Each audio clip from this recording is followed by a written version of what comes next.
Hey, shalom, shalom, Ashar Shabbat. Blessings from the ambassadors of Christ. This is your brother, Ambassador Yabatazar. And just want to thank you again for tuning in with us today. I'll be right back with you shortly. Play a couple of music videos, and then we'll go ahead and proceed with the class for today. Glad you guys are tuning in again with us, and we can't do it without you and your support. Thank you again.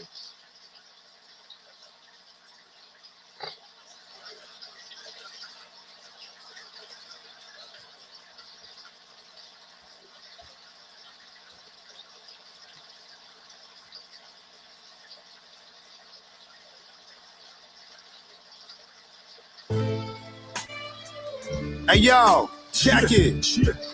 Hey yo, Gillis man, crush the apple seed, ground cyanide. Put me up there with the healers, call me iodine. Song rights, fat ass checks, Kawasaki bikes. Man, where you at, Lord? New Jersey Turnpike, School of Hard Knock hoodies, representing Queens. Mad warm out in Wisconsin by Menominee.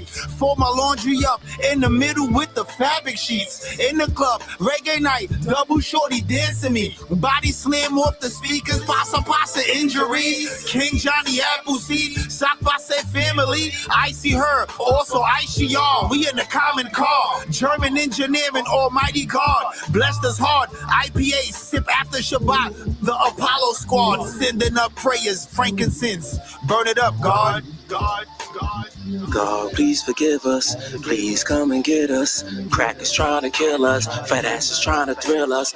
Oh.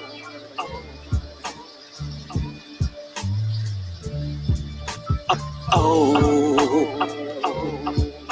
Yeah. Look.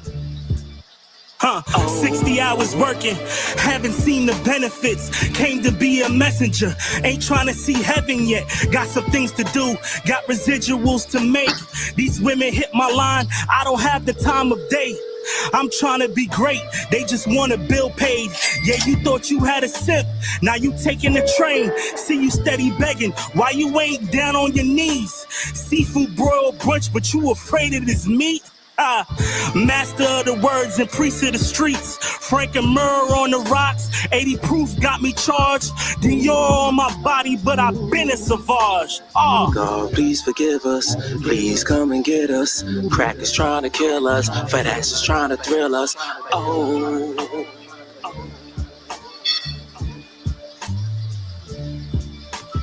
Oh.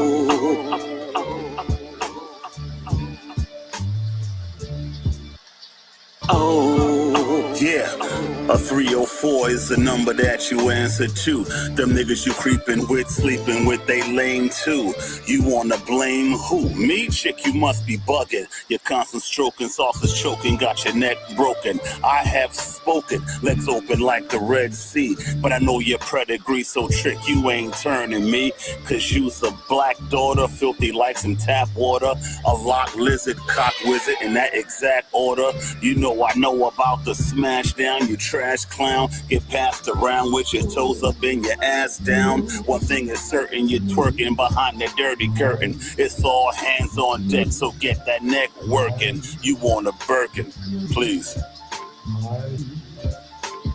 God, please forgive us. Please come and get us. Crackers trying to kill us. Fat asses trying to thrill us.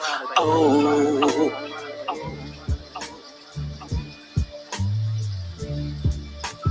Oh.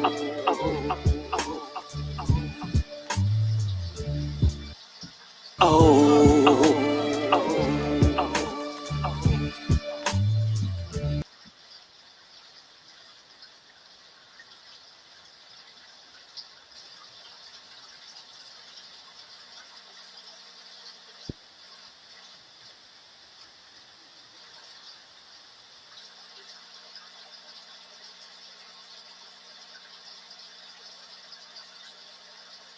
Bear with me 1 second, brothers and sisters.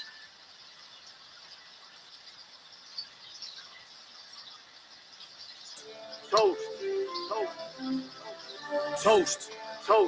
Yo, let's make a toast to completing the goals we set to do or be stuck in the hole. It's a marathon, not a race. Stick with the pace and stay in your place. It's champagne for the celebration. I'm full of light like it's dedication. Yahweh's laws is my meditation and my legislation. That's right. I do this for fun and not for the funds. They call me a shield in Hebrew, a gun. Protecting my energy, pray for my enemies, blessing the fam. Send me the Addy, I'm there. Hustling hard, collecting my shares. If it ain't truth, you know I don't care. Evil is something I feel in the air. To whom it may concern. Yato dollars, not wisdom. Nah, I ain't respecting it. Trying to play the most high, like you won't get checked in your residence. Corny Instagram clowns, swearing like we ain't out here getting it. These dudes ain't getting the money I'm getting, so when they talk cash, it's irrelevant. I'm riding clean in the Range Rover. You played yourself, now it's game over. The red dot in between the shoulder to the booster shot. I ain't talking COVID. When the cards is dealt, you gotta deal with it. Shout out to the ones that's real with it. When it's time for war, they in the field with it. You on the Lord's side, step over here. You on the world's side, step over there. A toast to all of my people, cheers, put your cups in the air. You on the Lord's side, step over here. You on the world's side, step over there. A toast to all of my people, cheers, put your cups in the air. You on the Lord's side, step over here. You on the world's side, step over there. A toast to all of my people, cheers, put your cups in the air. You on the Lord's side, step over here. You on the world's side, step over there. A toast to all of my people, cheers, put your cups in the air. You get what you give, so put in the work. Afterwards, you enjoy all the perks. Actions always speak louder than words. You talking too much, you just want to be heard. If you're doing good, keep your prayers up. If you're doing bad, keep your prayers up. During hard times, yeah, I know it's tough, but you gotta get up. Fool me once, that's shame on you. Fool me twice, that's shame on me. The sermon is key, my wrist is on freeze, feeling like it's below 0 degrees. The more that I see, the more that I learn. You're not in your grind, the bridges will burn. Recognize when it's your time. Everybody get a turn. Do your thing when it's showtime. I rip hard when it's go time. I'm praising Yahweh to kingdom come, and the Mashiach Yahweh Shai his son. As soon as he come, the wicked is done. Don't matter the place or set that you from. Don't matter the place or set that you from. You on the Lord's side, step over here. You on the world's side, step over there. A toast to all of my people, cheers, put your cups in the air. You on the Lord's side, step over here. You on the world's side, step over there. A toast to all of my people, cheers, put your cups in the air. You on the Lord's side, step over here. You on the world's side, step over there. A toast to all of my people, cheers, put your cups in the air. You on the Lord's side, step over here. You on the world's side, step over there. A toast to all of my people, cheers, put your cups in the air. Put your cups in the air. Put your cups in the air.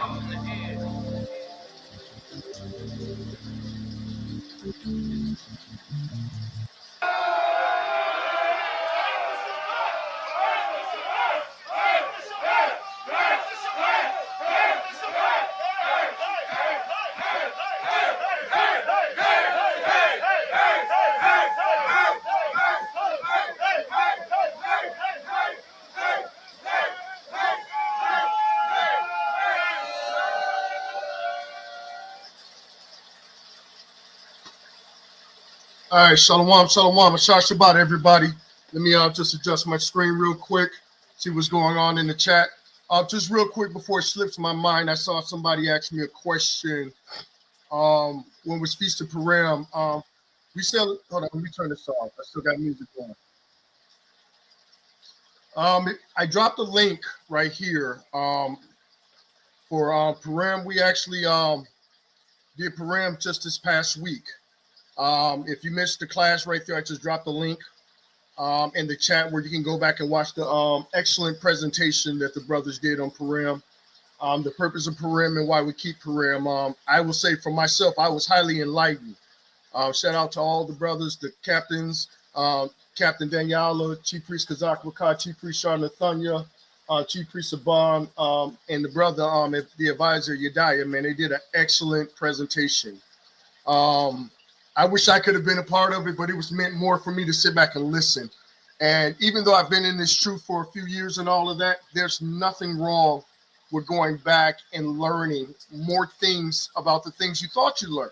Because a lot of times as human beings, we don't always retain everything point for point, key for key, number for number. So that's why rehearsing the righteous acts, meaning studying and over, putting, making your studying like your workmanship, the same way you do at your job or when you're in college. You get into your career and all of that. Sometimes you got to crack open them school books or crack open them notes to take you back to where your understanding first came in to help you elaborate on it from there. Shalom family. Shalom to the sister Wana Wana. Shout out to Mother Dahlia Kadash, one of my favorite sisters out of Cleveland. Beautiful mother. Shalom to me. It's me again. Shalom to the beautiful Iskarite princess. Shalom to Mother Pathaya. Ashar Shabbat, Mashmakal, praise to Yahweh Hashem, Yahweh Shai, Hamashiach, Yahweh Shai. Who else we got? We got Miss Latoya Skillman up in here. Who else we got? We got Emma and Edwin Shivers. All praises to the Most High. Y'all tuning in again. Shout out to Israel Jacob. Shalom, shalom. Shout out to the book of Matthew 24:31. Shalom to you all. And also Sister Wana Wana, hi brother, and Ambassador Batazai, we miss you. Yeah, I miss you all too. I make no excuses for my absence. Been dealing with a few health issues here and there, going through the trials and tribulations like everyone else. But steadily enduring, and thank the Most High for the brothers that I have that support me. And when I hit those highs and lows, they're there to cheer me on. And even when I hit my lows, they're not there to try to stump me out, as we see as a tendency in the nation of Israel. When people struggle or whatever it is, you tend to stump them out versus being merciful. It's not going to be a real long class, but I do give you my word that I will be jumping back on my regular scheduled times. Like I said, I'm just working through a few things. The family's good. And I pray that you all are having a beautiful Shabbat. I pray that the Most High has been with you and you've been continuously enduring and hanging in there. This walk it can be tough, man. But that's the beautiful thing. When you have a support system, when you have a family like the ambassadors of Christ with great leadership, the scripture said, where there's no vision, the people perish. And as we look in our communities, what do we see? Our people perishing still. It's been a rough week, family. Just got a couple of things to bring y'all up to speed on. We know what time of the year it is.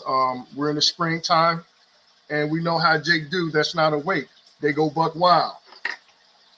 They lose their cotton picking mind, and they start doing the worst evils possible to one another. Just a couple of things. Just this past week, man, I've dealt with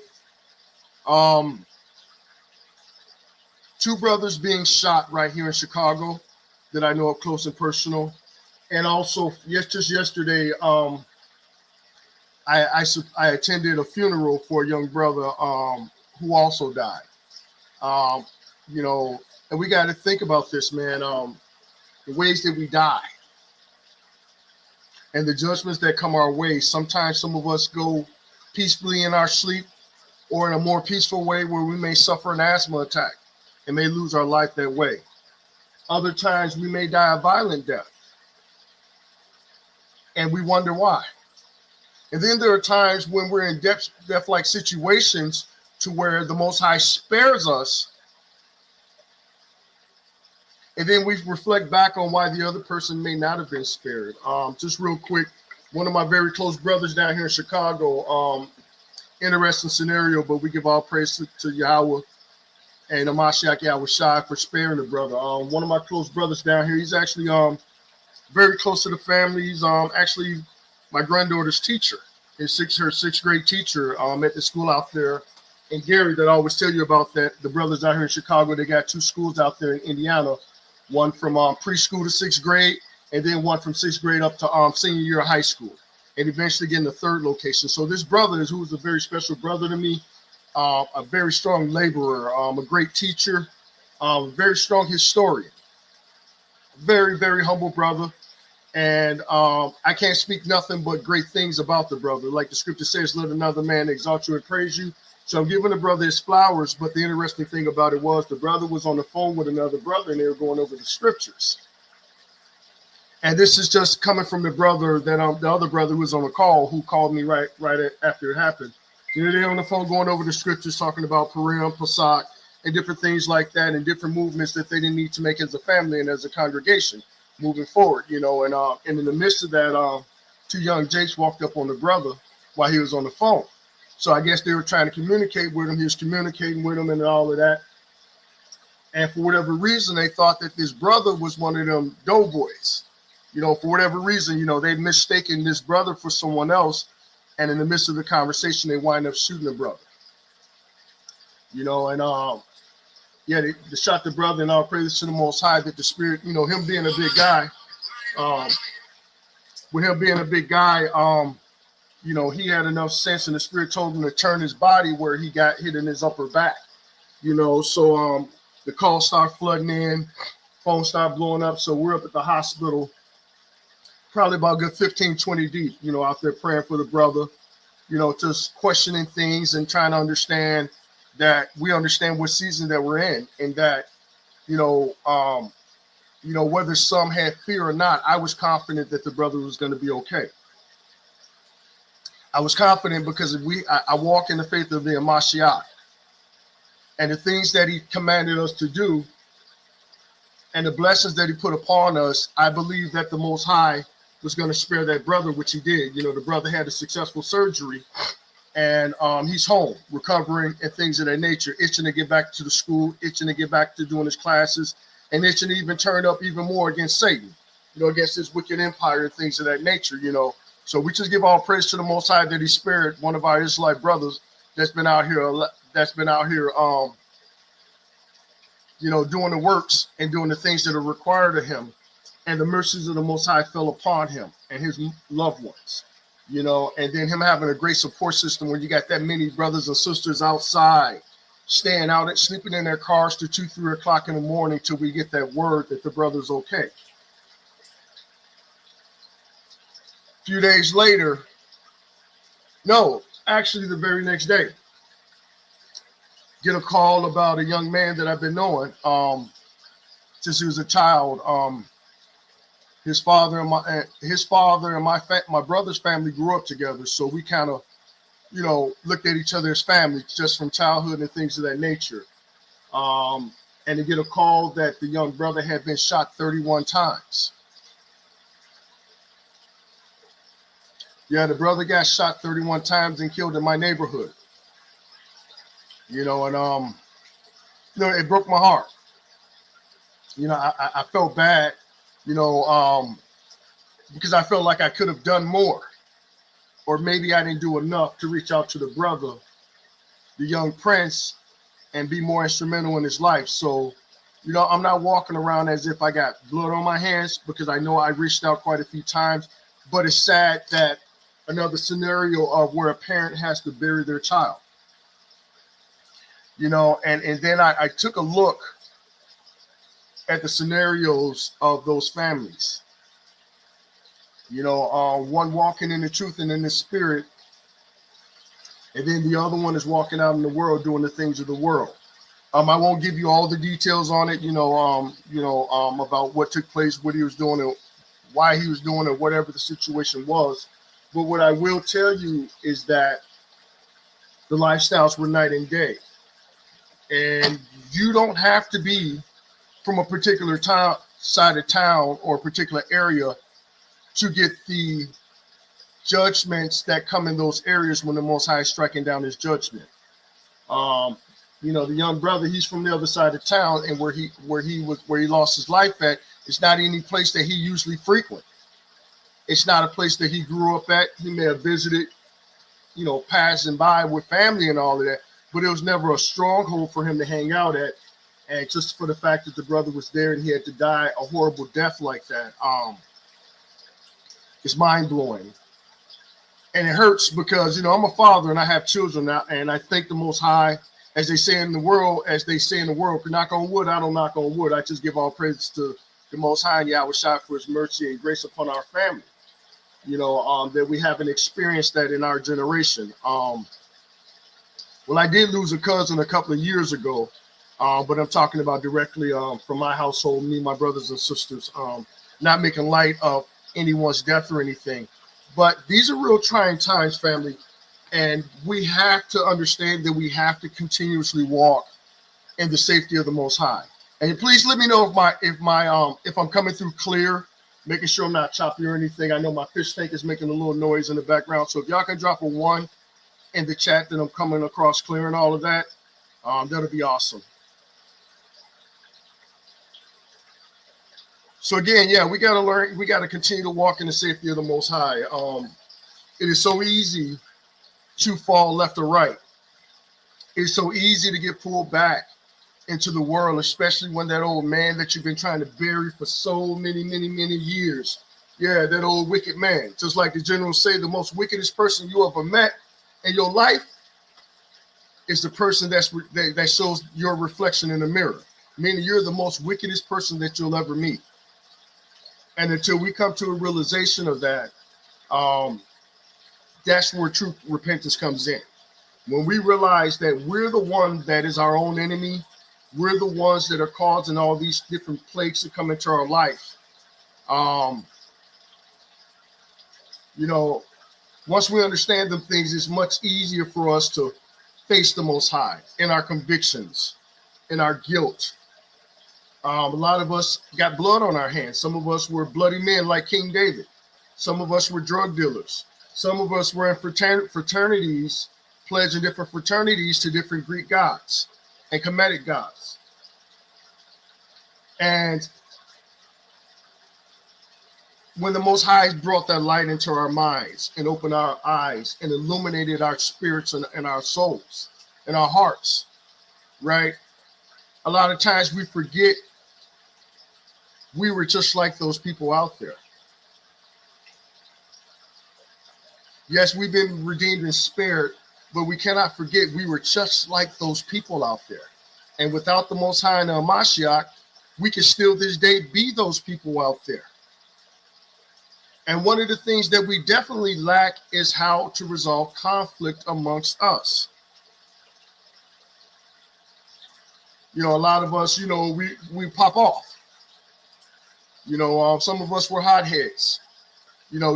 Some of us were those that you couldn't tell us nothing. And in those times when people come and try to tell us something and we ignore them, that be the Most High using them as a vessel to hit you in your core places, in those places that might not be fully filthy. Like, all our righteousness is as a filthy rag, right? But even in our filthiness, there's some cleanness there where the Most High, like you take a dirty rag and all of that, it's got oil on it, gunk and all of that, but you find those little places where that dirt and that oil hasn't fully saturated in. So those little areas are still clean on the edge of the little rag, or maybe in the right corner, the upper corner of the rag, that there still might be some cleanness. That cleanness is where the Most High works with you at. That's where he penetrates you. So think about if you were out here in a situation, and we can think of any simple situation. The brother stepped on your shoes. A woman staring at you, looking at your husband, and you're thinking that she's lusting and trying to flirt with your husband, but it might be his cologne or his scent that he has on. Or he might be wearing the body butters from Captain Tazariak like I got. Our immediate reaction is to pop off. Jealousy, envy, total misunderstanding. And there's an opportunity for us to hash out that difference.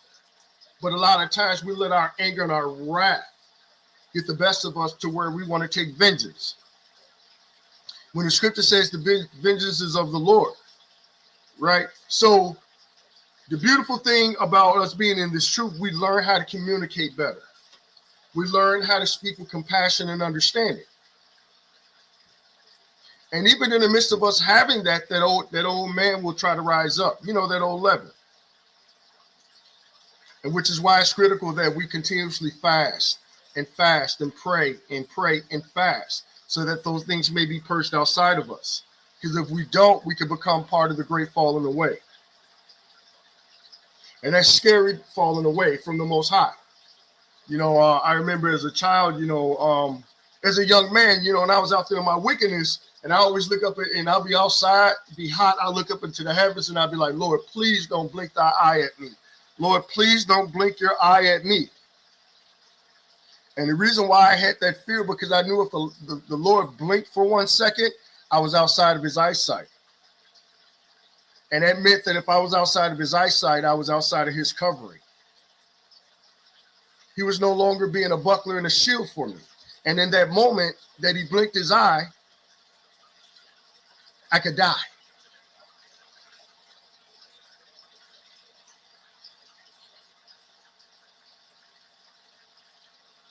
And that same thing can happen to us this day if we take our eye off the prize. Salakia. Hold on a second. I got to hold on.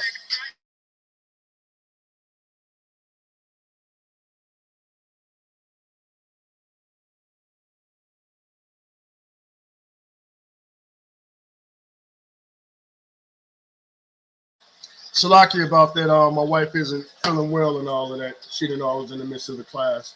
Um, but the main important thing is how we speak to one another, how we communicate.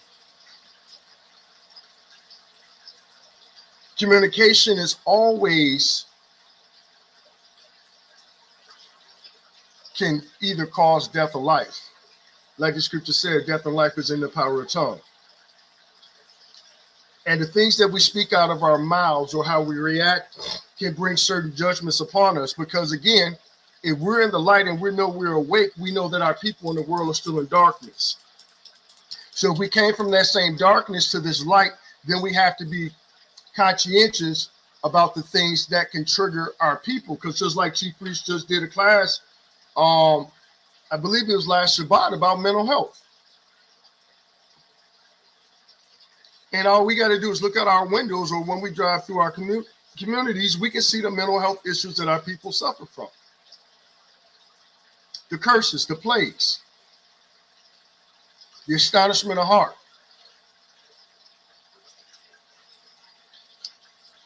So because we have this knowledge and this wisdom, we also have to deal with them accordingly. It makes no sense to get into go into road rage over a simple accident. But in my city, you can get shot, killed on the highway just for having a little fender bender. And most times it happens because we automatically, when it happens, we get angry. We jump up out of our car. We got this aggressive spirit on us. We got this frowned up demeanor. And to the next person looking at you, especially with our people, we don't know if you're a friend or a foe. And when you move in that like manner, you're coming across as a foe. You're coming across with the spirit of darkness on you over what? Material things. Same things with gym shoes. Somebody walked on your grass. I don't know where Jake get that from. That's the Edomite thing, wanting to go to war with somebody because they stepped on your grass. Like that, it's not that serious. But again, we have to walk in the safety of the Most High, and we have to use constructive communication. Remember, when we speak, we're supposed to be edifying, right? So let me grab Sirach 19 and 17 real quick. Just bear with me real quick. 1 second. I can flip this. Let's see. I can use this. Cool. I got a lot of windows up, so bear with me. Sirach. Whoops, not the 1611. There you go.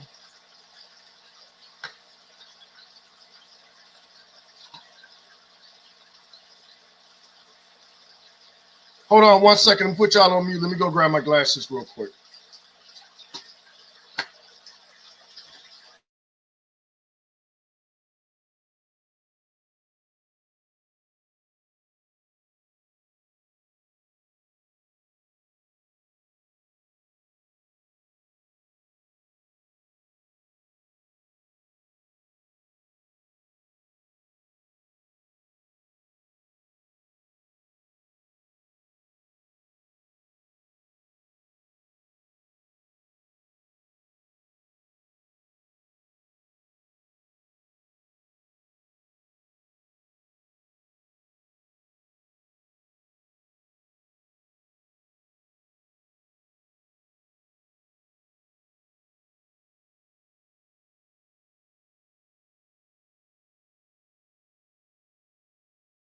Count all praises. All right, let me see. Sirach 19. And let's go.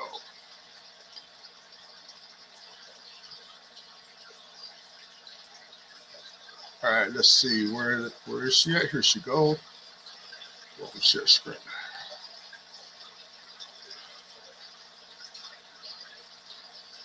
All right, so we're in the book of Sirach chapter 19. And let me see where I want. We're going to start it on verse 13. It says, admonish a friend. It may be he has not done it. If he had done it, that he'd do it no more. admonish thy friend. It may be that he has not said it. If he have, that he speak it not again. Admonish a friend, for many times it is a slander, and believe not every tale, right?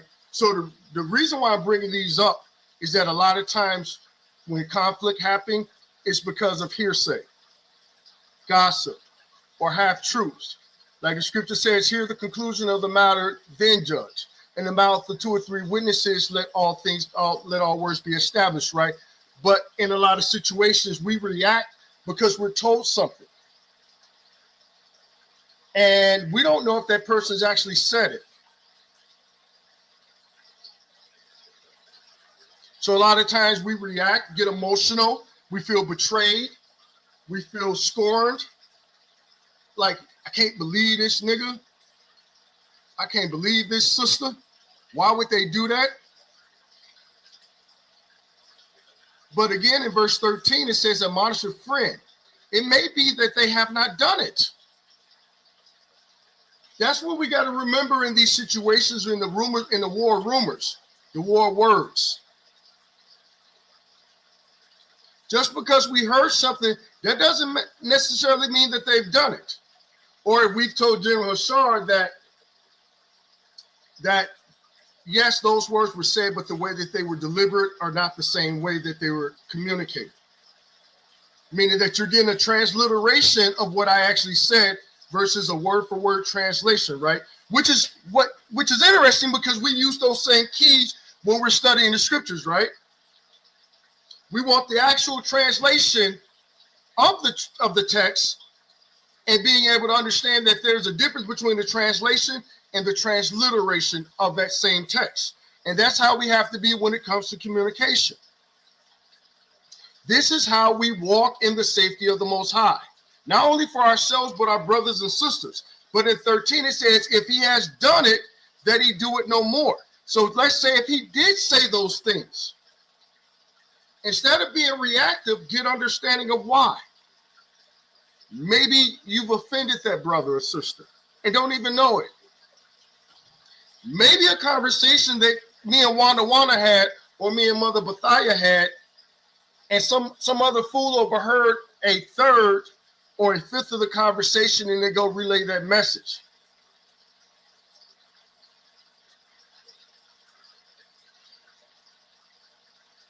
And once you get understanding about it and you talk to your brother and sister, a lot of times they're not going to do it no more.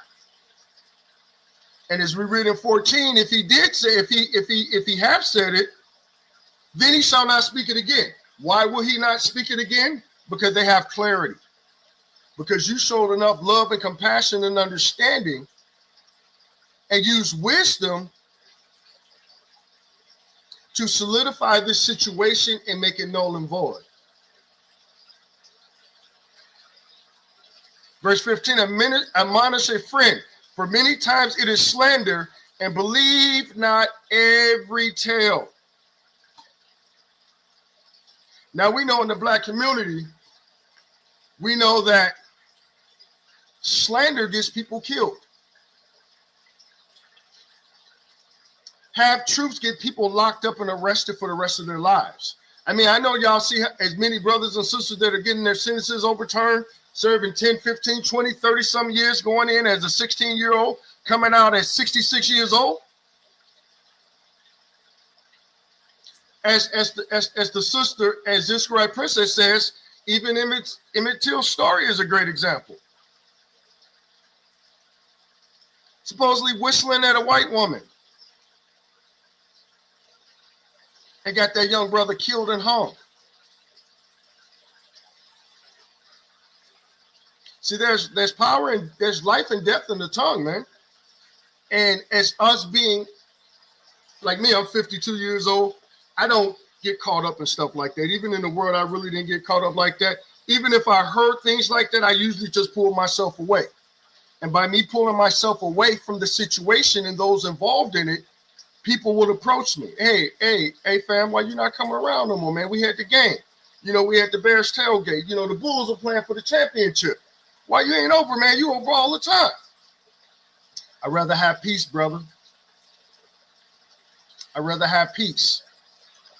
How can you sit in a room full of people when you know that there's animosity in there? And yeah, I'm talking about back in the 90s. You know, back when I was a young man in my 20s.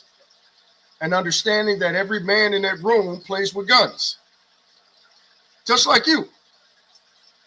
So the wise thing was not to set myself up and allow myself to be pulled into a situation. And usually in them times, there's a lot of weed smoking and drinking, and you know how that goes. You know, wine is a strong mocker. You know about pharmakia and things like that. And it's critical that we take these things to heart because it could either, one, help us keep our life, help someone else keep their life, also win over a friend, which is why we must reason with one another. It says, this is Sirach 19:17. Admonish thy neighbor before thou threaten him. I'll read that again. Admonish thy neighbor before thou threaten him, and not being angry, giving place to the law of the Most High. I'll read that again. Admonish thy neighbor before thou threaten him. So let's think about those scenarios I just laid out. That brother stepped on your shoe. Don't just haul off and put your hands on that man or start cursing him out. When you see what happened to your shoe or whatever the situation is, give it a few seconds just to see what's going to take place. Hey, brother, I'm sorry, man. I didn't even mean to do that. I'm sorry, brother. I didn't mean to step on your shoe. Man, let me wipe the dirt off your shoes, man. Just like the other day in the store, a young brother walked past me. No, I was driving, and I didn't see this brother on his skateboard. He was in my blind side. And I saw him at the last second, and he hopped off his skateboard, and he walked past. I lit that window down. I was like, hey, young Prince, I'm sorry, brother. I didn't see you, man. Please forgive me. I had no intentions nor any gumption to try to hurt any of my people, let alone hit you with that car. Brother, I'm sorry. I didn't see you, man. I apologize. That brother received that. If I would have went the other way, like, MF, why the hell you ain't watching where you going? You see the light green, yada, yada, yada, yada. Guess what? It could have turned into an explosive conversation. Could have turned to a fist fight. Could have turned to my vehicle being damaged. It could have turned to the young brother being hurt in the streets or me hurt. You know, I'm not a fool. I'm an older man. You know, so I don't play with these young boys because I remember how I was. And it's not out of fear. It's just out of understanding.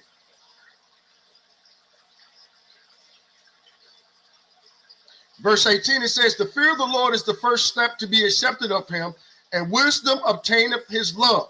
So guess what we're doing when we're operating in this manner? We're keeping the commandments by not threatening our neighbor, not letting our anger get the best of us. The scriptures tell us to stay away from a man that is full of wrath or a person that's always angry, right? Verse 19, the knowledge of the commandments of Yahweh is the doctrine of life, and they that do things that please him shall receive the fruit of the tree of immortality. When we walk in his way, we have a hedge around us. When we think in this way, it keeps our thoughts in order. It keeps our flesh in order. It keeps that carnal man asleep.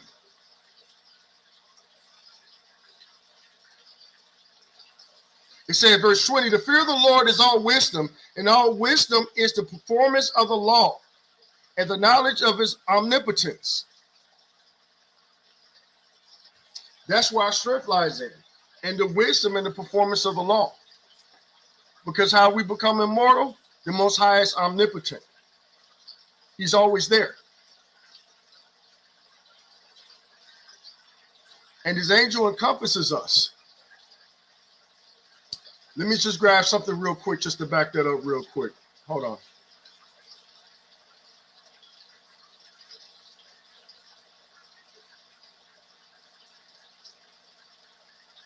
Let me get, I'm going to read Psalms 59:16. But I will sing of thy power. Yea, I will sing aloud of thy mercy in the morning, for thou hast been my defense and refuge in the day of my trouble. The Most High will be your defense and your refuge in the day of trouble. Not just today, tomorrow, and the days to come. James 4:7 says, submit yourselves therefore to Yahweh, resist the devil, and he will flee from you.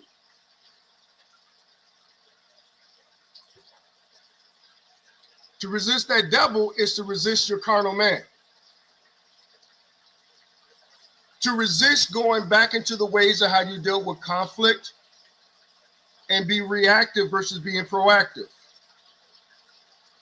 Let me see. Wanda says, I was told if you feel offended that you're supposed to go to your neighbor. That would be the appropriate thing. You should.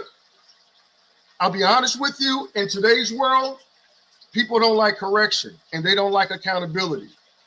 And that's what separates us from them, because we are held accountable. And we have to understand something, that even though we want them held accountable or want them to take accountability, that may not happen. And we have to remain in our peace and even forgive them, because we want the Most High to forgive us. Even if you did no wrong, you still have to walk with your head high and the pride of the truth and the understanding. You're not always going to be able to express how you feel. I remember when I was in group homes and all of that. Oh man, I'm going way back. We used to have something called therapeutic confrontation. Basically, what therapeutic confrontation is, and I'll give you the scenario. Say all of us that are in the chat, all the sisters, their children, their parents, their cousins and aunts, and their husbands, and all of us, and we all lived in this one big complex together, where it's open doors. It's like a dorm area. Yes, everybody got their own sections with rooms and doors and all of that, but for the most part, out of 16 hours of the day, you're all around each other. School, work, everything. This is your world and this is your community, right? So in those situations, day by day, you're going to get offended. There are situations that may come about that you haven't expressed, but you're holding a grudge in your heart. You're feeling that fire inside of you, and what you do, you start acting different. And people notice that. So what would happen was, when there was tension in the house, they used to call TC group. So that meant every member of their community had to come sit in what we would call the, we'll just use Israel, we'd have to sit in the tabernacle or in the church pews, right? And what'll happen is we take all the chairs and put them in a circle. And what we're doing is we're doing a spirit check to see how each and every member of this community or this body is doing. And all of a sudden, someone really don't want to speak. They don't want to say nothing, but you see it, that you see the smoke coming out their ears. You see the anger and the wrath in their forehead. You see the fire in your eyes. So if we cannot get that person to talk, guess what we did? We had that person sit in the center of the circle. And the group would turn up. Why aren't you expressing yourself? Why aren't you dealing with your emotions? Why aren't you dealing with your issues? Why are you hiding yourself? Express yourself. And you got about maybe 50 people in uproar at this one individual in the circle. Remember, this is therapeutic confrontation. It's a confrontation because the spirit is off in the community. And this particular person who's sitting in the center is part of that spirit that's moving around. And nobody really knows what's going on with this person. So after the yelling and screaming and therapeutic confrontation goes on, that person will be, after a while, either they get up and walk out, and we send a chaperone with them to go talk to them, whisper in their ear, try to get them to talk, or that person breaks down crying. And that person might have been dealing with a loved one who's sick. Someone who has stage 4 cancer, or their grandparent died and they didn't tell anyone, right? So they're acting out. Their emotions are showing through their hurt. and they might cry and let that out. And in the midst of that, some of the members of the group will come down on the floor to their level and sit there and hug them and cry with them and console them and mourn with them. And by doing that, you empower them to talk more and express themselves. Then the third option is, which I was known to do, can I express a stamp? A stamp was a word, a safe word where you could express how you felt the way it was. No matter how it came out, it was going to be respected and nobody could criticize you for it because it's going to get to the root cause of the issue. I'm effing pissed. And in my situation, there's a young man who knew my younger sister, and him and another young brother, they came from another group home, and, they're all in my room. We listen to music. We like the only Jakes in the building, so, we hang out tough. And there was a picture of my 12-year-old sister on the back of my door. Now, keep in mind, I ain't seen my sister in like 5 years, right? That's the only thing I got to hold in memory of her. And this young man started running his mouth about my 12-year-old sister and saying some vile things. And speaking about her now, the other Jake that knows him and knows my sister as well, like, bro, why you lying? Why you lying? Bro, you better shut up. And now this Jake that's telling him to shut up knows that I'm her older brother. This other Jake is just running his mouth. So in the midst of him running his mouth, I knew that if I would have put my hands on him, I was going to jail. So what I did was I punched a hole in the wall and I walked out the building. So they called one on me. And that's the outcome. I said, can I express a stamp? I'm pissed. And I dropped a load on them. Right? And brothers supported me. They understood why. Even the staff members understood why.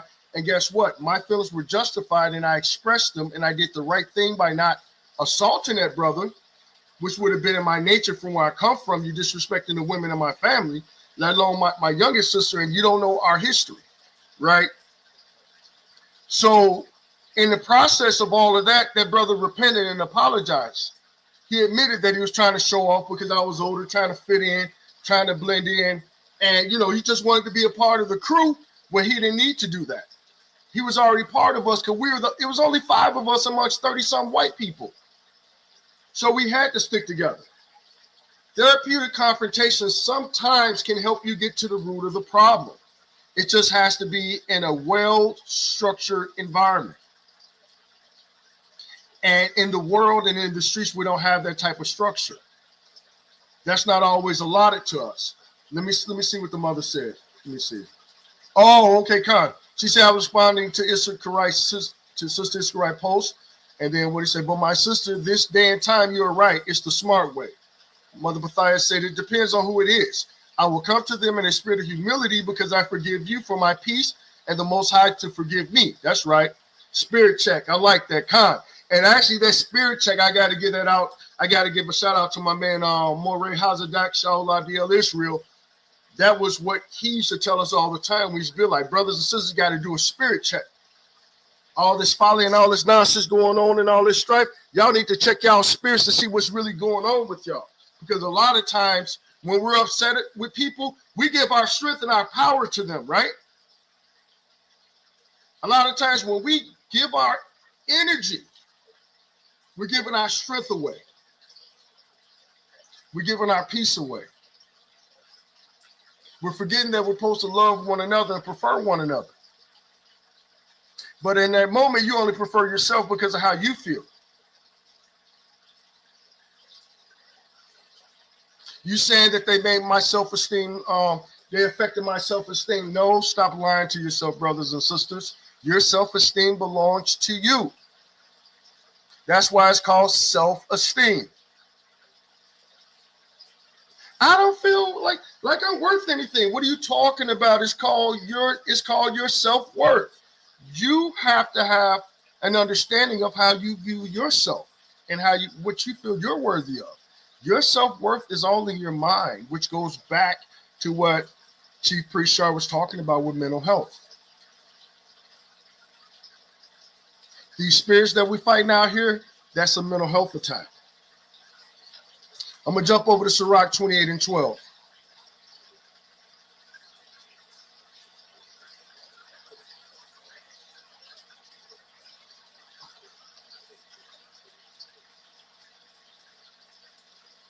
This is the book of Sirach, chapter 28, verse 12. It says, if thou blow the spark, it shall burn. If thou spit upon it, it shall be quenched. Both of these come out of thy mouth. I'm going to read that again. That's fire. If thou blow the spark, it shall burn. Meaning that in that situation where there's contention or feelings involved, you have the power to either blow on that little fire. In other words, as they say in the world, if it's a small brush fire and you throw gasoline on it, guess what? You're going to burn the whole forest down. Meaning in that situation, you have a choice to make. Either you're going to threaten and bring anger and words of wrath, which is the cause, which will blow that spark and it shall burn. But also if there's a spark, if you spit upon it, what's going to happen? It shall be quenched. That spit put that fire out. What is that spit? Everything which is read about in Sirach 19, about how we're supposed to admonish our neighbor. Matthew 18. About going to your neighbor and him alone. And if ye shall hear thee, thou hast gained thy brother or thy sister. So if you blow the spark, you're not going to win that brother or sister over. Where's the edification when you blow on a spark? Think about it. Back in the world when we were celebrating the 4th of July and things of that nature, what did we do with those little silver things? Those were sparklers. Now, if we had those sparklers and we held them in the right place, they would not burn our hands. But just say if we held that sparkle stick too high up, guess what? All those sparks will start hitting our hands and they get hot. Guess what? We throw it down on a piece of wood. Guess what? Phew, we got a fire now.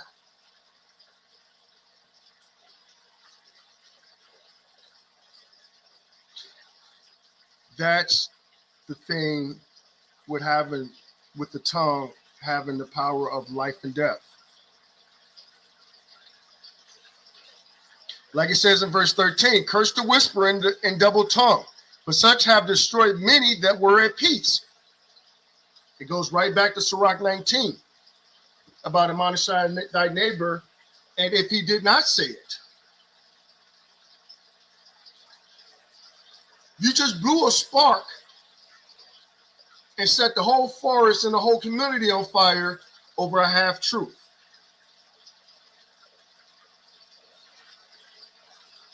You destroyed relationships and people got hurt. Families destroyed over what? A lie. As a matter of fact, let me just go up a little higher. Let me go up to verse 10. It says, as the matter of the fire is, so it burneth. And as a man's strength is, so is his wrath. And according to his riches, his anger rises, and the stronger they are which contend, the more they will be inflamed. That's what happens when you blow the spark. It's going to burn. And what do wrathful men and women do? They attack. There's thousands and thousands of videos of Jake out there getting into it and just pounding each other out.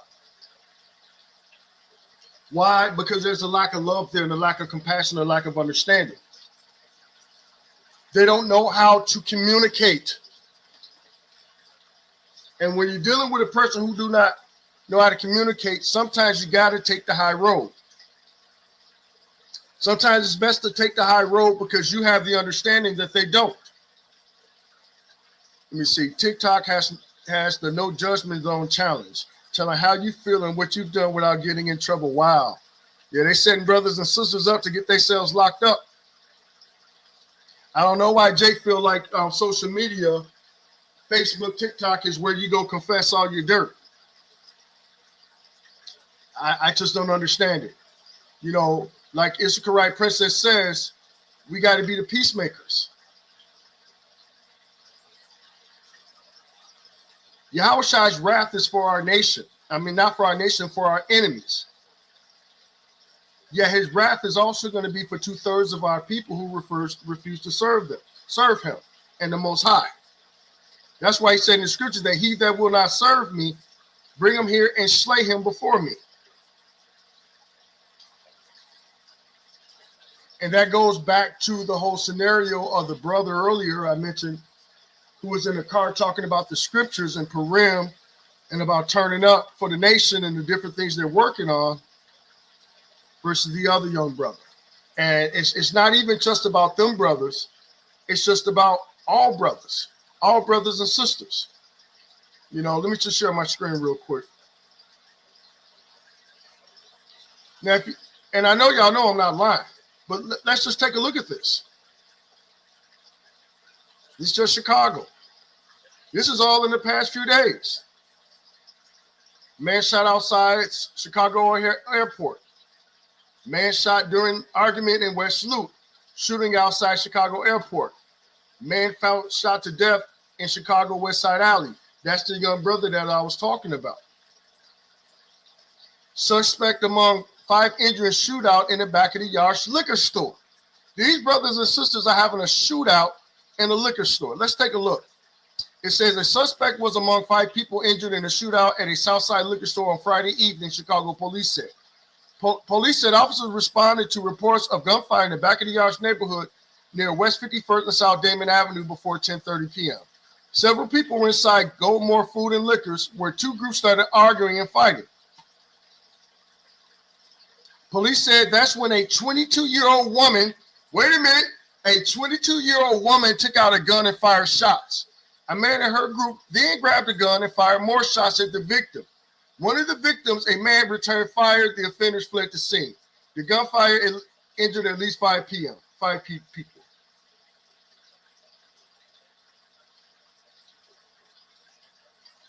Now let's think about it. Just imagine if those people knew the scriptures. Just imagine that if there were peacemakers in between them. What could they have really been arguing about? Somebody looking at somebody's girl? Somebody cut the other person in line? Oh, because they in the wrong neighborhood? Oh, because you a vice lord? I'm a vice lord and you a GD? Or I'm a BD and you a GD? Or you a Black Stone and I'm an MC Cobra Stone? And all these different winds of doctrines of death. A lot of times we suffer violent things because of misunderstandings. For a lack of compassion.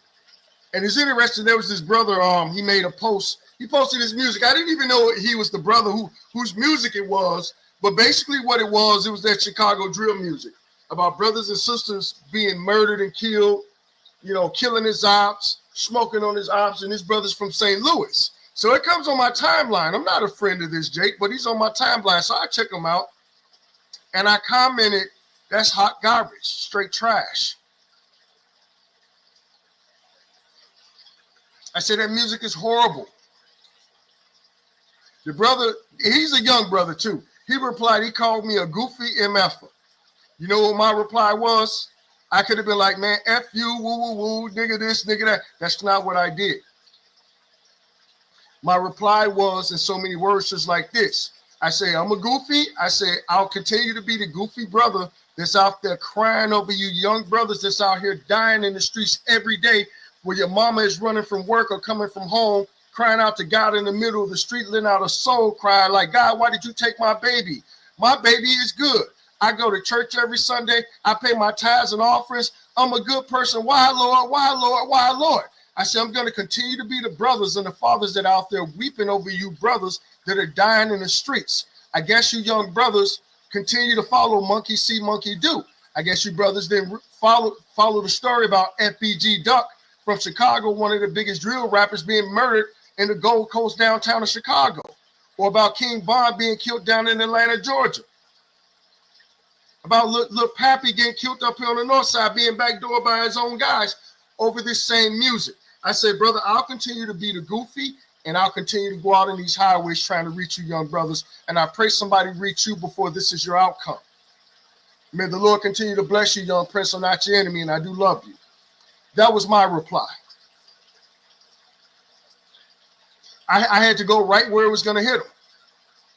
That you're setting yourself up to become a victim. Chasing vanity. Chasing the music industry. Chasing popularity. Being braggadocious about wickedness and evil. And the things that we pour out into the world is what we receive in return. Right? Let me get Proverbs 15:1.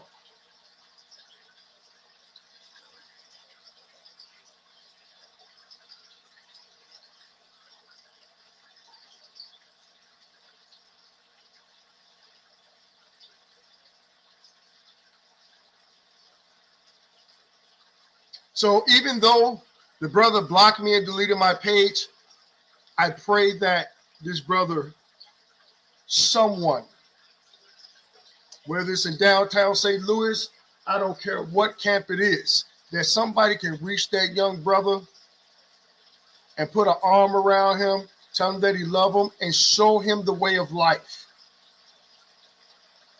Show him that's not the way to go, and the path is the other direction. Right? This is Proverbs 15:1. A soft answer turneth away wrath, but grievous words stir up anger. That's what took place in that gas station. That's what took place when them young Jays tried to kill my Israelite brother. And he gave them a soft answer because there was a witness on the phone. But for whatever reason, they already had wrath in their heart for whoever they were looking for and mistaken identity.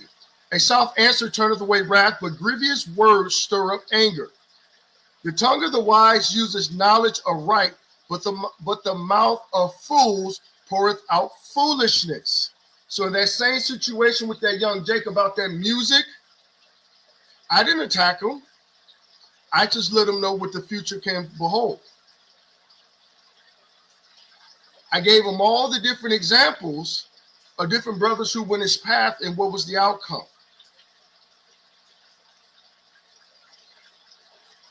It says in verse 3, the eyes of Yahweh are in every place, beholding the evil and the good. So again, the things that we pour out into this world that are absent of the commandments of God, because the commandments of God is the whole duty of man. That's what we were created for, to follow the commandments of the Most High, to be a wise nation, a holy nation, and to teach the rest of the earth how to walk in the steps of Hamashiach Yahushua, who paved the way for us to know how to actually walk this walk. Right?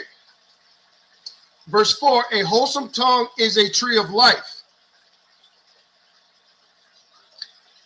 Life and death is in the power of the tongue, brothers and sisters. All we got to do is look at some of these households. In one household, they pour the streets into their children. You know, we gangsters, we drug dealers, children growing up in drug dealing houses where the parents are strung out and everybody in the community is selling dope. So when they walk out their door, they think that's what life is, because they haven't seen anything outside of that in the first 14 years of their life.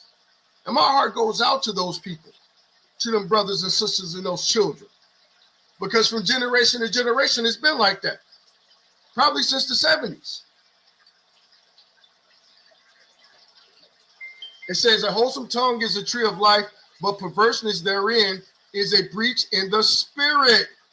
Spirit check. Check your spirit, brothers and sisters. Make sure that when you're dealing with a situation that you don't have a breach in your spirit. Because if you got a breach in your spirit, you're not going to pour out the words of the Most High. Because we know in Romans 12:18, it says, let me just grab it real quick. I don't want to butcher it. I know it, but I like to be accurate.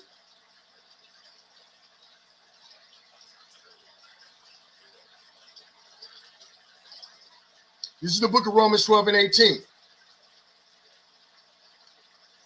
Nope, I'm going to start up at 16. This is Romans 12 and 16.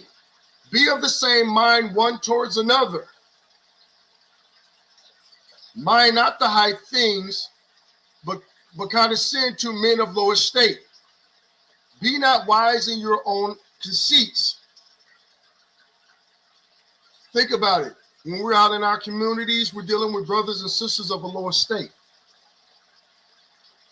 They're the ones that are actually suffering the brunt of the curses. You have to be mindful of those things. The same way that you would, if you had a conflict with your Baltazar or something like that, or with Adiyar, or with Chief Priest Shar, or Captain Daniela, or Sister Wana, Sister Kadalia, or even Mother Mathia.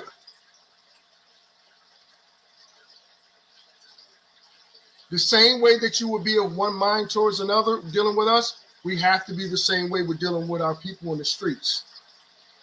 Because if we don't remember that we at one point in time were men and women of low estate, then what's going to happen? Their spirits, which has been breached since birth, is going to rise up against your spirit. And then what you're going to do is you're going to react to the spirit on them, which is you being wise in your own conceits, meaning that I'm in the truth. I'm wise. Oh, he cursed. I'm blessed. We can't act like that with our people.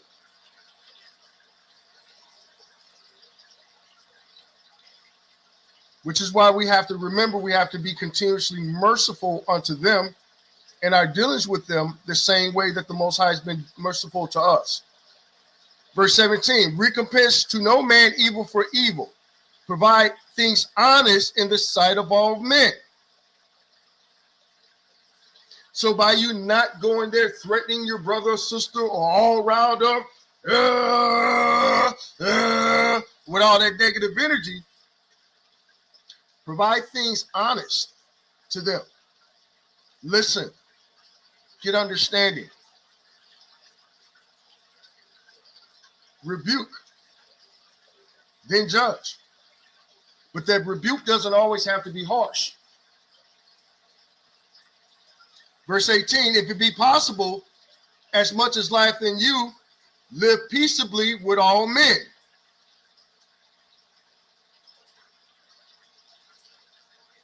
And when these words were given, these were Israelites dealing with one another.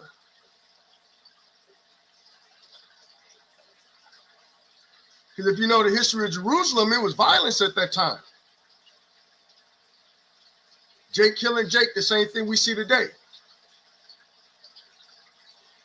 In the midst of Jake killing Jake, guess who's ruling? Esau. Back in the times of the Greeks under Alexander, the Idumean, which is the Greek word for Edomite or Edom, all the way up to the time of the Romans, who were also Edomites. All the way up to this day, to where we dwell today, guess who rules over us? The same people. Is that a coincidence? Is that a coincidence?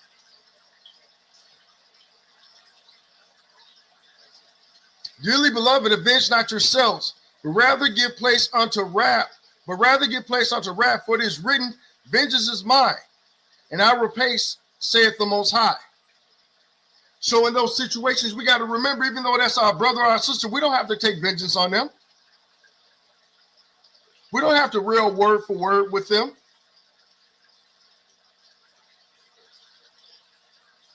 I would assume that's the great time, the scripture of turning the other cheek. Because what is your cheek connected to your mouth, to your lips?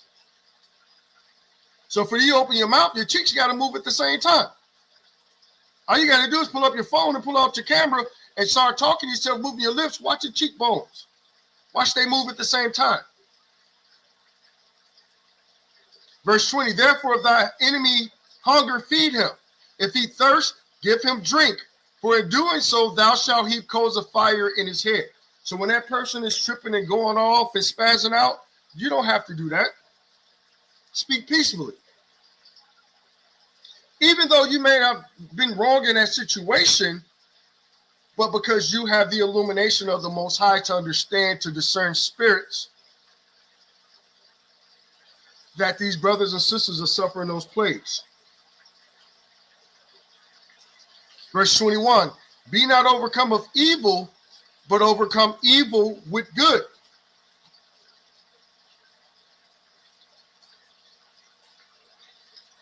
Your works and your spirit and your words will help you overcome evil. Plain as day.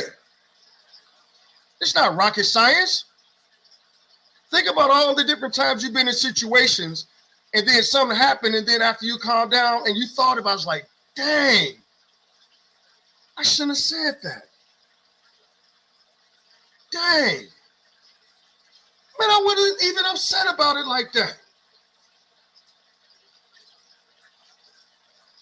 Dang, I can't take back these words now that I used to hurt someone because they were hurting me and I was trying to get back at them.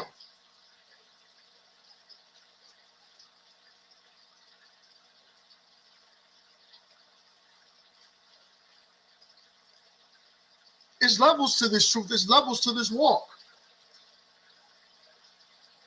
And remember, Christ said, humble ourselves like little children. What do little children do? They do something wrong, the parents spank them and all of that, they crying and all of that. Guess what? They still loving on their parent. They might cry, they might holler for a little bit. But guess what? They don't change.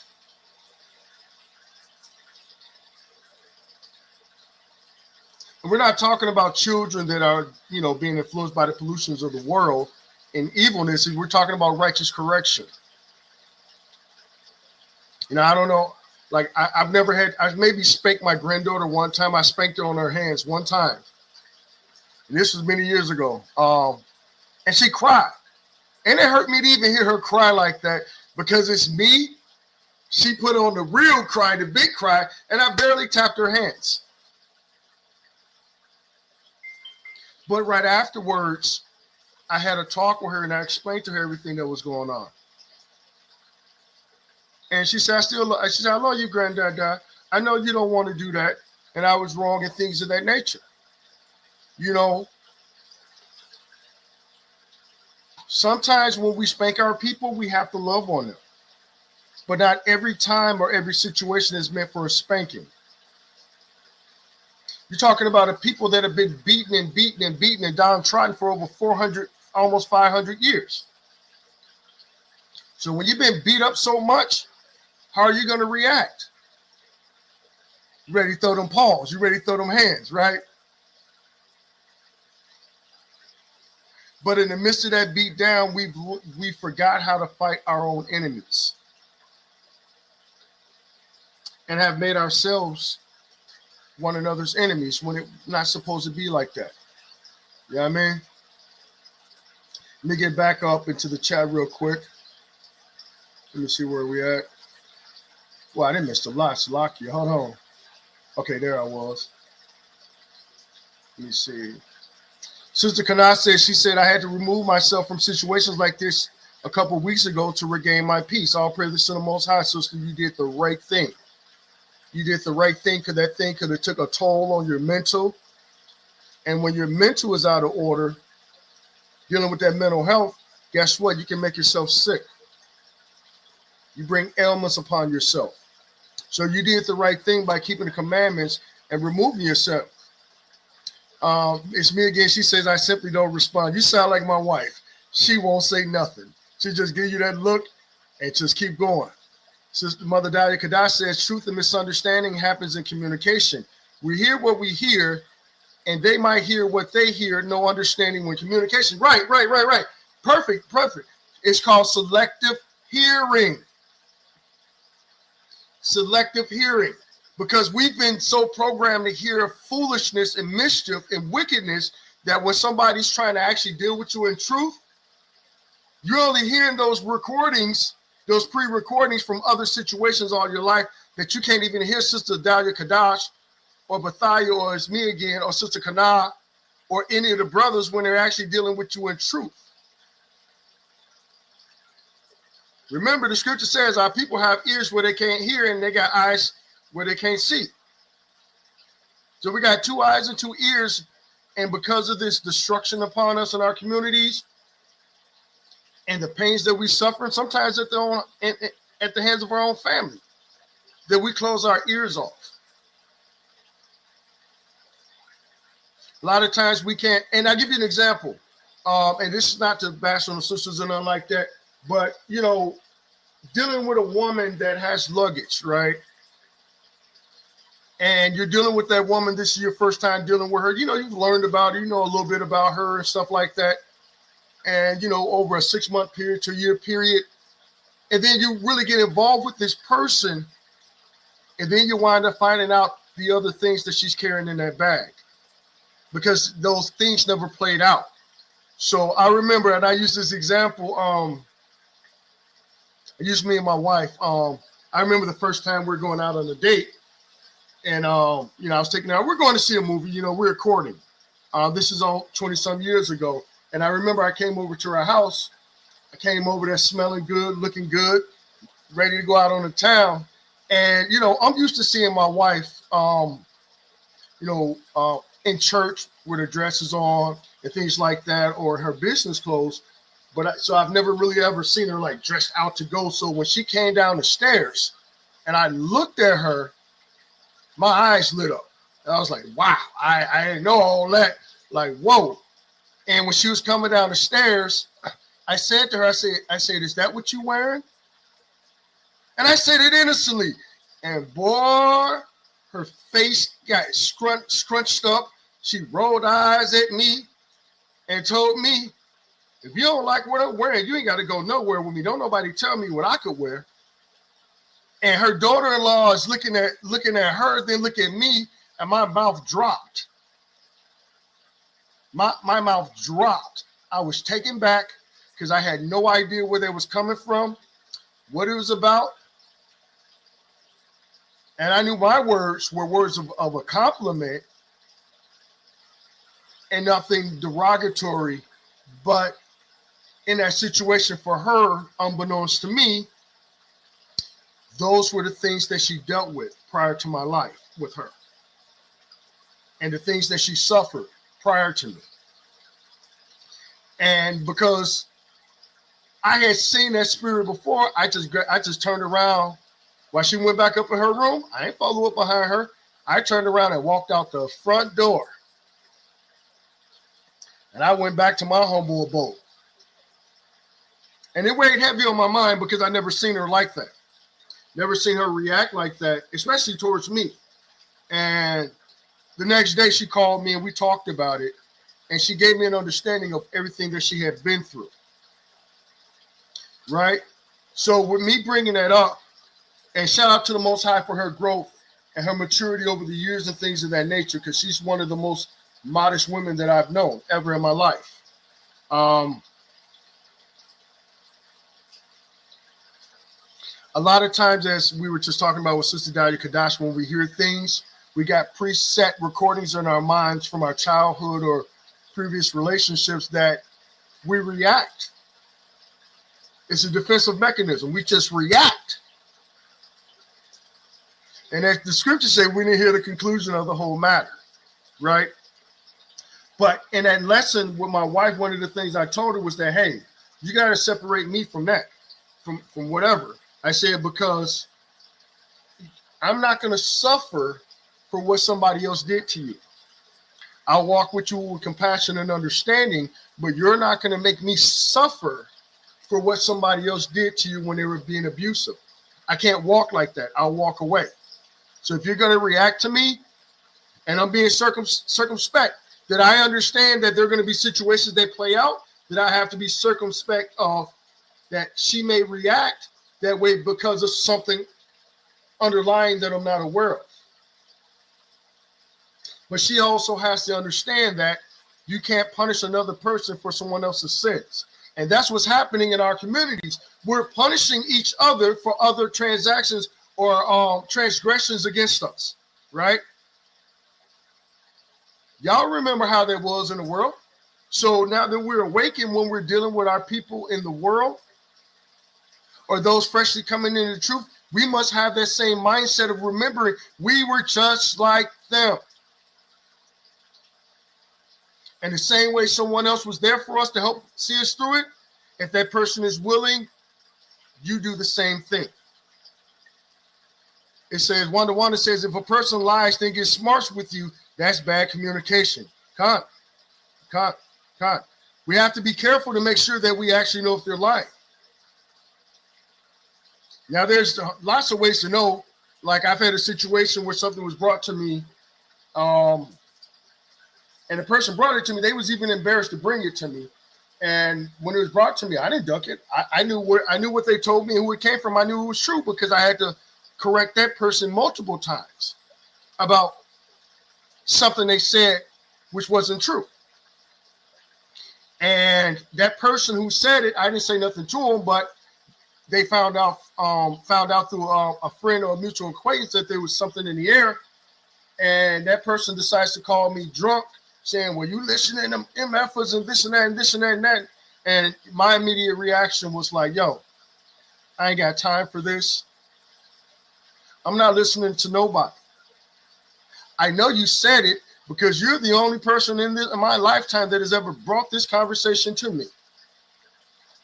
And if somebody who don't know my mother or my childhood and you bringing something from something my mother supposedly said to you, to a person who don't never met my mother, I know you said it. So if you want to talk to me about it, we'll talk about it, but that other person will be on the phone. Guess what? Dead silence. That was 3 months ago. Dead silence. Why? Because I knew the truth. And there's just certain things that you can't lie out of, but the one thing that you can do to heal a situation is to take accountability for your words and your actions and admit what you did wrong. It's simple as that. People will respect you more if you admit what you did or at least acknowledge it.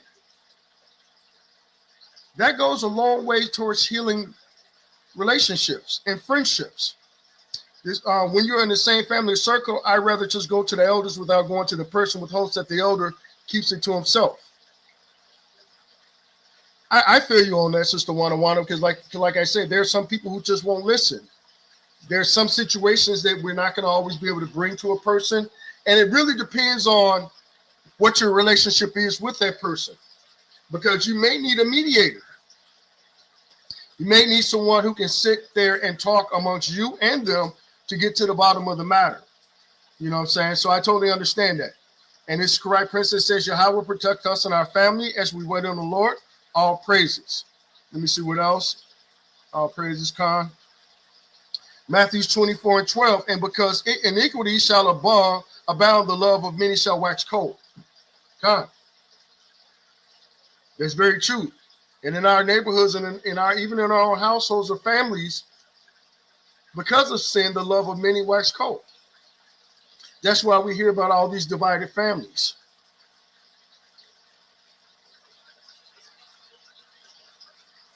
And what's crazy about it, a lot of times, the love of many shall wax cold in your own family. The children suffer because of conflicts with the parents. Because they holding on to some old school grudges back. These women, these men or women are in their 50s and all of that, holding grudges against each other from some childhood stuff, some stuff that happened in the 90s, the 80s, the 70s, and we 30 years removed from that. And guess what? That vibration is still there and that hatred is there because they never learned to communicate and forgive one another. And guess what? Now the children are at odds. They can't see each other. They can't be around each other. You know, you see this stuff play out on Facebook because the two sisters or two brothers are arguing. Now the children are in conflict who never had conflict. And now it's the war of the family.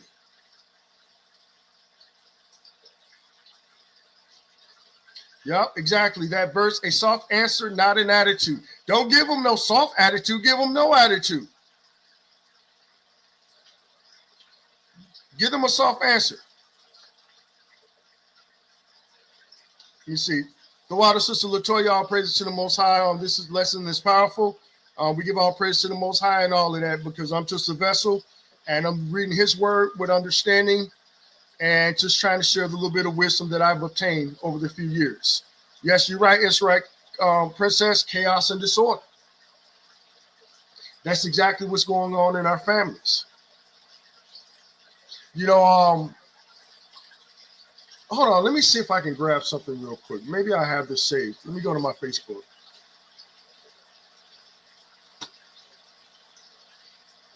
I think I might have to have it in Messenger. I wanted to do a lesson on this. Let me see.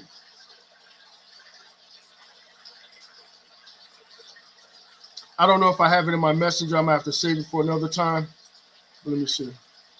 Just see if I can open this up some.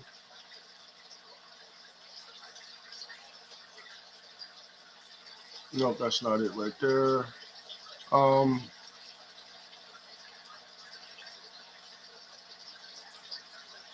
me see if I can find it. Hold on, maybe I can find it real quick.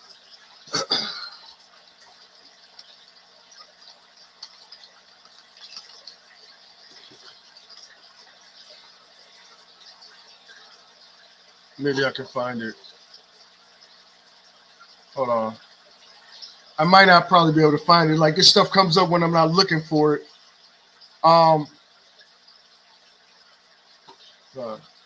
Maybe hold on. Let me expand my search a little bit.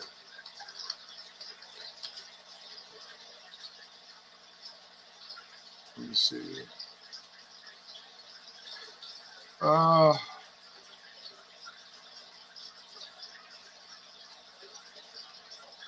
right, never mind. I can't find it. But basically, the scenario was a young man. He was about 16 years old, and he was first time he was ever around his father. And I guess he spent the weekend, right? And the situation at hand was that he wound up finding out the other side of the story. And the young man was very, very angry at his mother because she had blocked him from 16 years from seeing his father.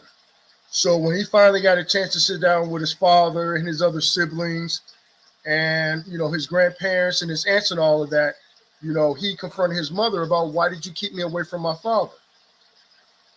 And the mother said, I was doing what was best for you. And he was like, how do you decide what's best for me without giving me a choice in what's best for me? Well, I was doing all that to protect you. But protect me from what? And she was like, well, your father, you know, when I was pregnant with you, he didn't go to none of my doctor's appointments. We constantly stayed into it. He was messing around on me, or he was seeing other women and all the things of that nature. And the son said, Mom, for 16 years, what does that have to do with me? My dad was paying child support, but you told me my dad never took care of me. My dad and the family said that they were calling you all the time, but you would never let me talk to them. So this young man was so angry, and his mother just kept making excuses. Just making excuses and excuses over just taking accountability that the man hurt her and that she was hurt. And the closest thing that she had that she could love to that man that she loved dearly was that child, that young man that looked like his father. And that maybe it was too painful for her to go around that environment or around that situation, or to see that man move on with his life. And that the only thing that she had was that child to keep close to her that belonged to her and that man. But that's not what she did. She gave excuse after excuse after excuse when the little boy like was on the almost to the point of where he's almost being disrespectful to his mother. And I wouldn't say that he was disrespectful. I would just say that his feelings were real about the pain that he had and the lies he had to live through to find out the truth, that the young boy told him that he wished that he never knew his mother and that she wasn't his mother. She could have cured that with a very soft answer. Instead of deflecting and pointing the fingers every way, just be honest about your decision and why you made it. And be honest, you probably didn't make the right decision, but you thought that's what it was at that time. And even having enough wisdom to tell my son that I thought that was wise, but seeing how you're hurt and how you're feeling and all that, I realized that I was in great error, and I apologize to you. and I apologize to your father as well. That is how you soothe a hurt heart. That is how you soothe issues. And what I mean by soothing, you heal them, not throwing a Band-Aid on it, but real healing. Let me see. Kana says, Mother Bethai says, how wonderful this is to have you do the class today. Hallelujah. All praises to the Most High. Man, the water, all praises to the Most High, brothers and sisters. I'll be honest with you.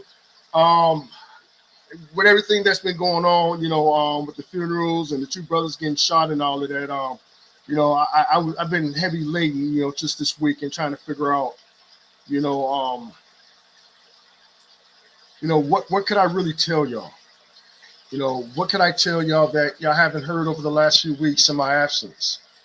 It's been real heavy, and just trying to balance it out, even with us being in this truth all this time,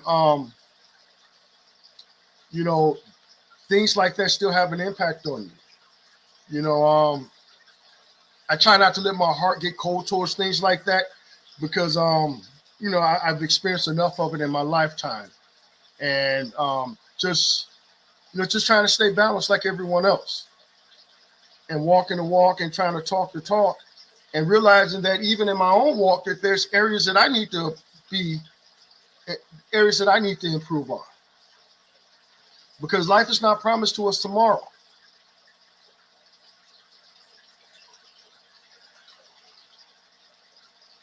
It was a good compliment when we ain't used that con. I pray for discernment when listening. All praises. Let me see, who's that? Humility, like Moses, the Torah talks about that all the time. Hey, Shalom, Alberto.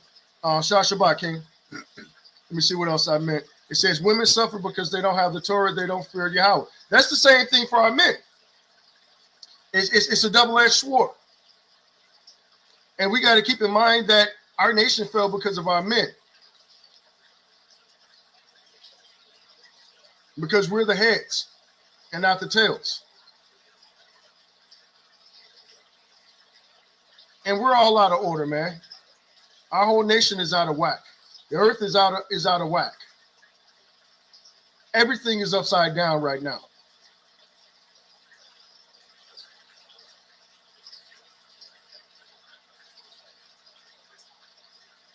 Let me see, Sister Kana says, with me, I try and put myself in that person's place, and what I have learned since being in this truth on my journey to becoming a better me. Sister Kana, hey, Sister Kana, you definitely are growing. Yeah, you used to be a firecracker. Yeah, you used to be a firecracker, sister. I definitely know about you, and that's why I love you, because you've been around us for a long time. A lot of people don't know Sister Kana was around before the merger between I Am Israel, No Division, and AOC. She even came along with us on this journey, on this ride with us, and was part of the Houston camp and the family and the Shabbat services down there. And she's hanging in there just like the rest of us, enduring, right? Hold on a second. Hold on. All right, I'm sorry. I'm sorry, y'all. I'm just going through the chat, man. And this lesson is not about banging on our women. That is not the spirit that I came in. I came in talking about brothers being shot, about one brother being spared by the Most High, another brother being shot 31 times, losing his life, and then the third brother whose funeral I went to, who died in his sleep, a young brother, maybe about 19, 20 years old, died in his sleep from an asthma attack. So I had to time the brother out, because for some reason he wants to focus in on women and all this other stuff. And even then, I've been paying attention the past few weeks, and it just seems like this brother's spirit is not always in the right place. And I'm just going to repeat the same thing.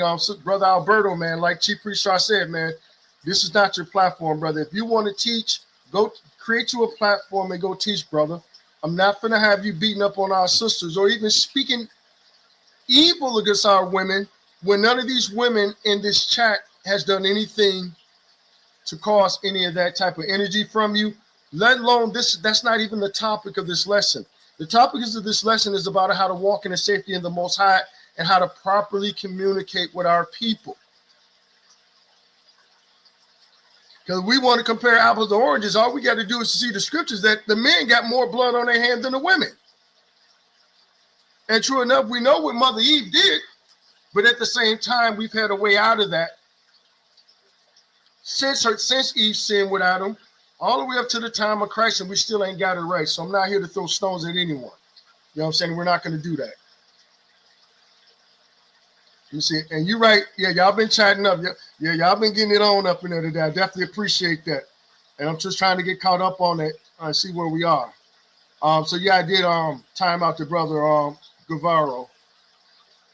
I timed him out. I didn't ban him. I just timed him out for a while because I've been seeing his spirit just kind of go left and right when we're having great conversations, a great build, that he wants to always go in another direction, and I ain't feeling that today.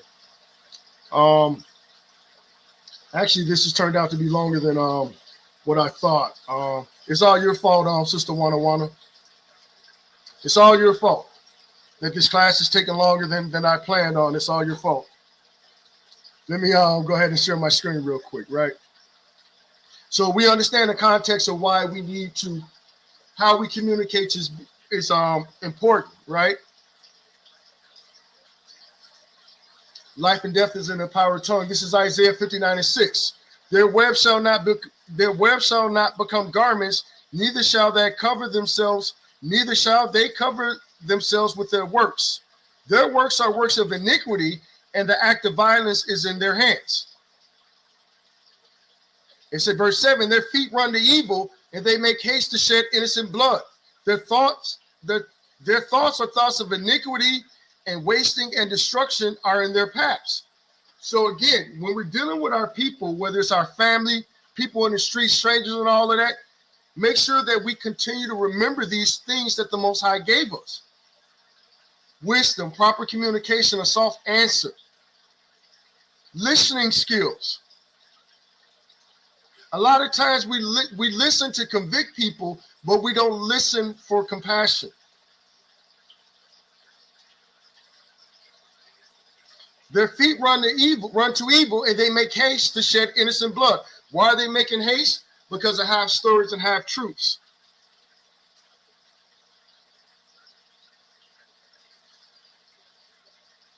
Because of gossip and slandering and half truths.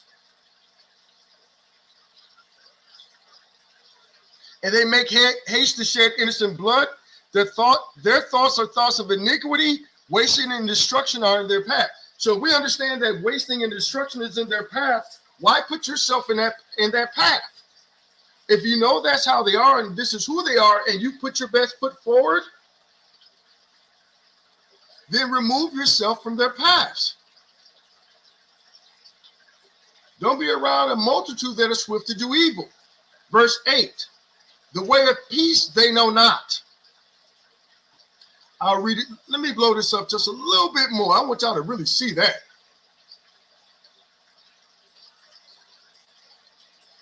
Hold on, let me take the take one off there real quick. Hold on, where's she at? How do I get that off there? Uh-oh, where did it go? We're chatting up something, so it's up here. There you go. Cut.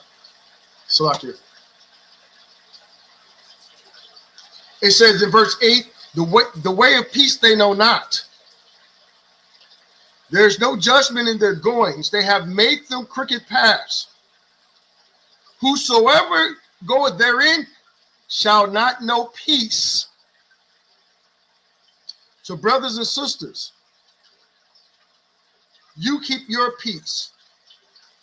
And you do what's required of you. You keep the law, the statutes, and commandments of the faith of the Most High. You be that merciful and gracious brother and sister unto them. And if they receive it not, remove yourself. Because if you continue to keep going in that direction, guess what? As it says at the end, shall not know peace. Who's not going to know peace? You are not going to know peace. You're going to lose your peace. You're going to lose your peace. Why? Because the people you're dealing with, they know not the way of peace.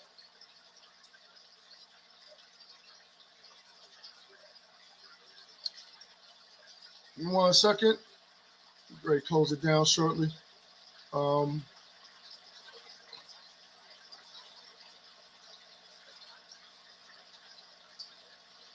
let's see. We're going over the book of Mark, chapter 7. Hold on. Now, Shalaki, I'm going to drop that.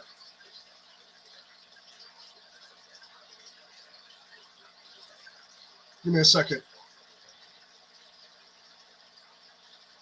I know I want something out of Isaiah. Is 63 or 65? 63 or 62? Hold on, Salakia. Okay, let's go to Romans 13 and 13. Can't even read my own handwriting.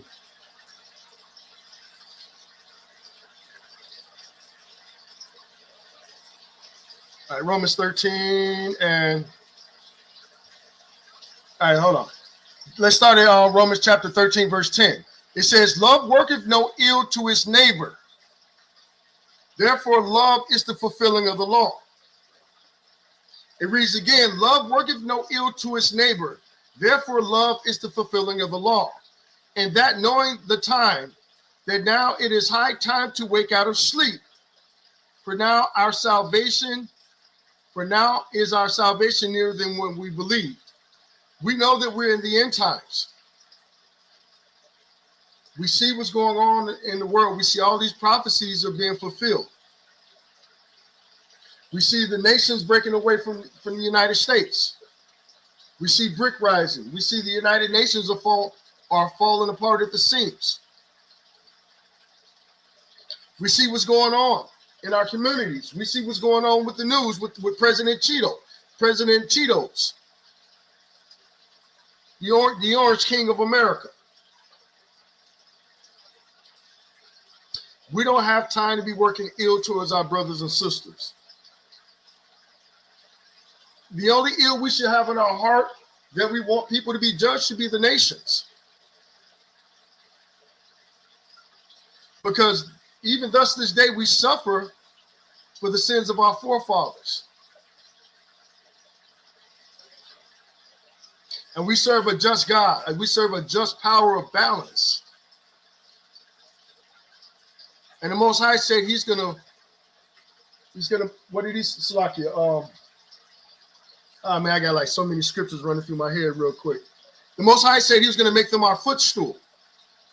And they shall lick the dust off our feet. That's why we got to keep our eyes on the prize. And it's not time to go back to sleep. For now is our salvation nearer than we believe. The night is far spent and the day is at hand. Let us therefore cast off the works of darkness and let us put on the armor of light. When you cast off the works of darkness, that's how you walk in the safety of the Most High. Verse 13, let us walk honestly, as in the day, not in rioting and drunkenness, not in chambering and wantonness, not in strife and envying.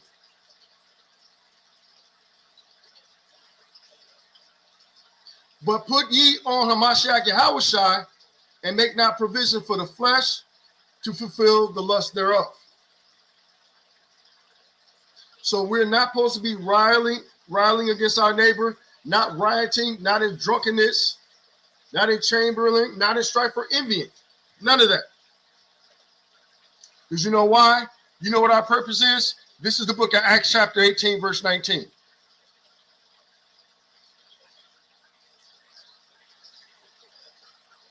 This is Acts chapter 18, verse 19. And he came to Ephesus, and he left them there. But he himself entered into the synagogue and reasoned with the Jews. That's what you do, brothers and sisters. You're going to reason with our brothers and sisters. Let me grab that.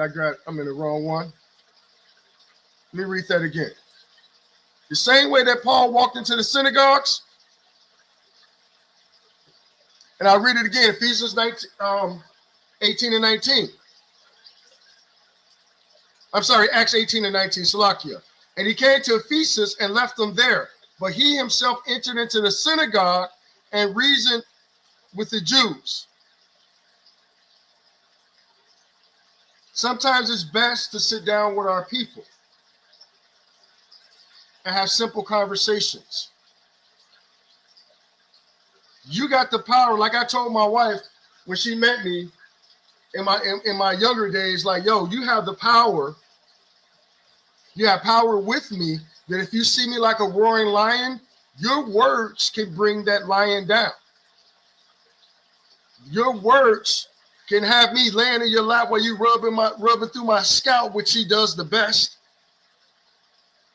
and have me purring in your lap, meaning that I'm not wrathful. Your actions and your words and your deeds ministered unto me.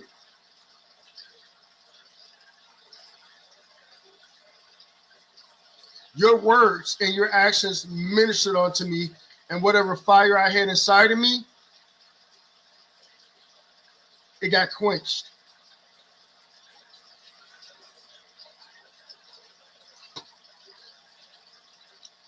Let's see. Let's see.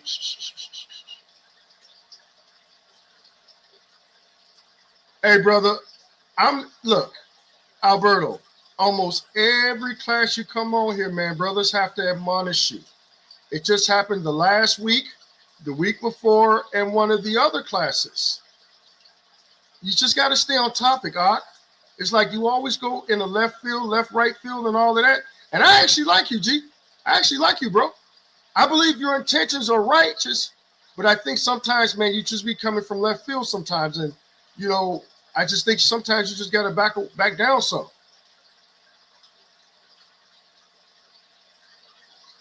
And it's like the sister said, we do not get the whole message distorted, Ak. Seriously. And then let me see, Kana Thawada, sister, for being here when I came, and Thawada for teaching me the things I learned from you. I'm forever grateful. All praises to the Most High. You see how that sister's exalting another sister? That's beautiful. Let me see what else we got. All right, let me grab that for you real quick, Emma and Edwin Shivers. That's beautiful, man. You got a husband and wife team on here. All praises to the Most High. I love that. Sirach 2. Sirach.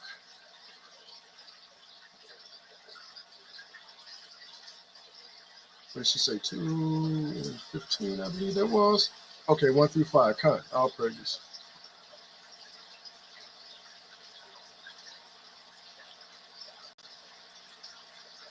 I love that scripture. Let me go ahead and share my screen.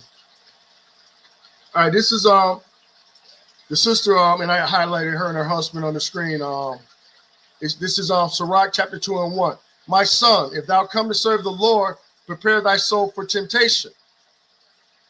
Set thy heart aright and constantly endure, and make not haste in time of trouble. Cleave unto him, and depart not away, that thou mayest be increased at thy last end. Whatsoever is brought upon thee, take cheerfully. Be patient when thou art changed to a low estate. For gold is tried in the fire, and acceptable men in the furnace of adversity. Right. So when we go through adversity and we go through those trials and those issues, people bad-mouthing us, people lying on us, just trying to destroy our character, or we lose our jobs, or Esau has done us dirty in the workplace or whatever not, that is the temptation that the Most High is preparing you for. What do you got to do? You got to keep your mind stable. Mental health is very important. And don't throw the jewels of your mental health away by getting caught up in strife and contention and nonsense. Remove yourself from that if possible, if there's no proper solution. Remember, we got to hold on to the Most High, and we cannot do what? Depart not away. Depart from what? His law, statutes, commandments. From that narrow path. Why? Because when the kingdom comes, we want to see those pearly gates. We want those blessings to fall upon us in this generation and the generations to come. So whatever you're dealing with, take it cheerfully. Because remember, the Most High is your strong defense.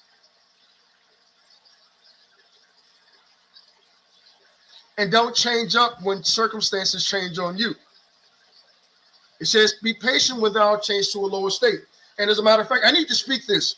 When Elder Zabak was in Chicago a few weeks ago, all his brothers, from AOC. This is when Chief Priest Sharon and Captain Daniela was in town with AOC Chicago. We was with the brothers from WFI, Hebrews in the Hood, the Lions of Jeshurun, the House of Israel. One of the things that the elder dropped on us that was wisdom, he would say, hey, brothers and sisters in conflict, hey, if you got to curse me out, you got to chew me out, you got to get loud with me, hey, do all of that. I'm going to hear you out. And we're going to talk about it and try to fix it. I just ask that you don't change on me. You say don't change. And that's what happens when we get offended and we go through trials and tribulations or things that happen in relationships. We change.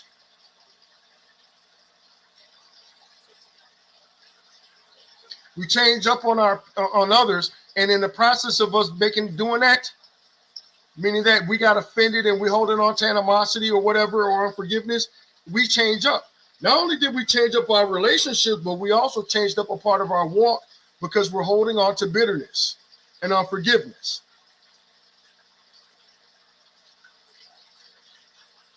And we got to remember that we're commanded to teach this word to our people.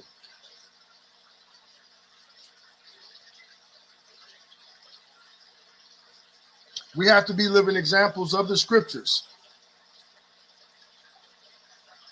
We have to continue being ambassadors of Christ. Because this is Matthew 22:8, and I'm going to close out with this.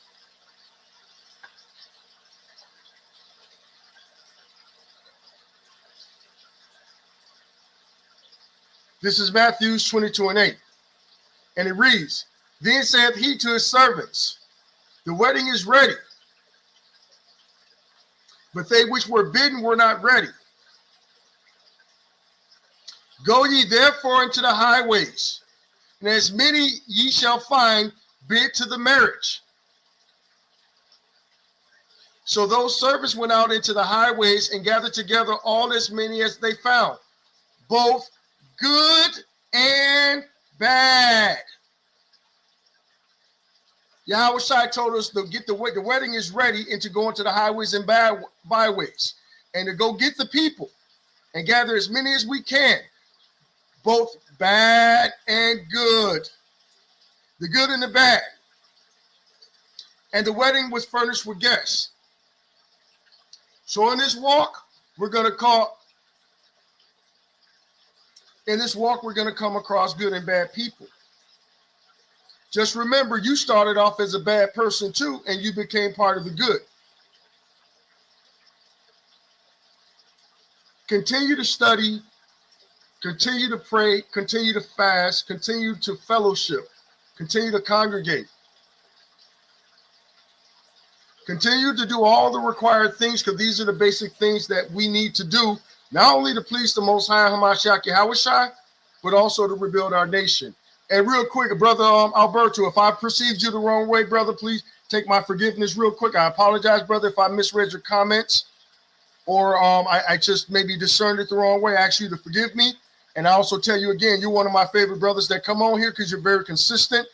I think that it might be time for some of us to meet you and maybe sit down with you or even be with you over the phone so we can get a better picture of who you are. Because again, like I said, I don't think you have bad intentions. And I apologize if my words offended thee, because that was not my intentions. And again, like I said, I may have misread you wrong. Scrolling through the chats, maybe I just saw it wrong, and maybe I did wrong by that. And I apologize to you if I offended you, brother. And this is Ecclesiastes 12:13. Let us hear the conclusion of the whole matter. Fear Yahweh, keep his commandments, for this is the whole duty of man. And throughout everyone, and you know what, brother, you still here. Hey, brother, thank you for hearing me, and thank you for forgiving me and even hearing me about what I said. I thought maybe I lost you and you might have left, so I apologize to you again. Maybe another time we'll, as a matter of fact, where's my ticker at? Where's my ticker at? Where's the banners at? Hey, brother, do me a favor. Brother Alberto, when you see the email right there, the ambassadors144 at Gmail, send me an email with your phone number and all of that, and then I'll give you a call probably over the next couple of days, and we can kind of build around that, okay? Because, I don't want no misunderstanding. If I definitely misunderstood you, I have no problem with being humble enough to say that. And Sister Kanatha Wada for the beautiful class. Thank you again, Sister Wanda. Thank you, Sister Dahlia Kadash. Wonderful, wonderful class. I needed all this. We love you, Alberto. Thawada for the class. Okay, sounds good. Yes, Khan out of one Khan. Awesome class, Thawada. And I thank you, brothers and sisters, too, for tuning in today on the Shabbat. As I always say, you could have been anywhere in the world or anywhere in Israel, but you chose to be here with us today. And again, our congregation, our family, we can't grow and do the things we do without your support. And we thank you again. And shout out again to the sister, where's she at? And I'm getting familiar again. I got to get familiar again. And shout out to the sister, M. and Edwin Shivers. Like as Mother Matthias say, all praise to the Most High. Husband and wife is one. Hallelujah. And hallelujah. And I say shalom and enjoy the rest of your Shabbat, family.